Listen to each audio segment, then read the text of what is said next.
हैदराबाद के पुराने शहर और आसपास के इलाकों में इतवार 20 जुलाई को रिवायती बुनालू की तकरीबात का आगाज हुआ।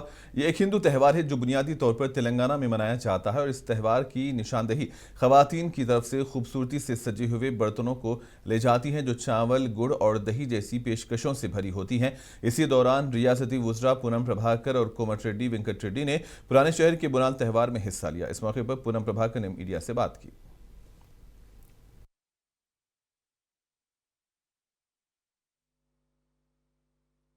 తరపున అమ్మవారిని పూజించే కార్యక్రమం లోపల సర్వేజన సుఖినోభవ అందరూ బాగుండాలని, సమృద్ధిగా వర్షాలు పడాలని, ప్రశాంతంగా అందరూ వారి యొక్క జీవితాన్ని కొనసాగించి అభివృద్ధిలోకి రావాలని అమ్మవారిని ప్రార్థిస్తూ అమ్మవారి ఆశీర్వచనంతో। और इसी दौरान कांग्रेस लीडर नागेंद्र ने भी पुराने शहर के लाल दरवाजे में बुनाल जुलूस में शिरकत की। इस मौके पर आवाम की बड़ी तादाद मौजूद थी। पुलिस की जानिब से जुलूस के लिए सख्त सिक्योरिटी इंतजाम किए गए।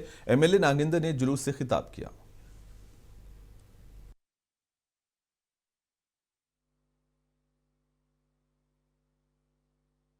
ఇది ఒక ఆనవాయితీగా వస్తున్నటువంటి ఈ సందర్భంలో నేను ప్రత్యేకంగా ఉత్సవ కమిటీ సభ్యులని, ఉమ్మడి దేవాలయాల కమిటీ సభ్యులందరినీ కూడా నేను మనస్ఫూర్తిగా అభినందిస్తా ఉన్నాను।